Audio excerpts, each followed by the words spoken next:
hinahamon ka namin, Pangulong Bongbong Marcos, kung gusto mong magkaroon ng magandang legasiya, ang pangalan mo, ipakulong mo lahat ng magnanakaw. Nakatingin kami sa iyo, Pangulong Bongbong Marcos.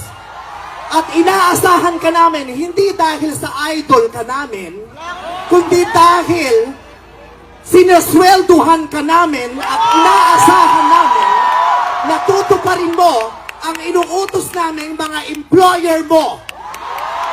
Kami ang nagpapasahod sa inyo. Tapos na ang panahon na natatakot tayo sa gobyerno.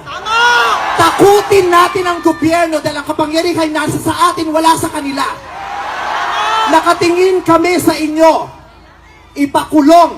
Lahat ipakulong. Bawiin ang mga ari-arian.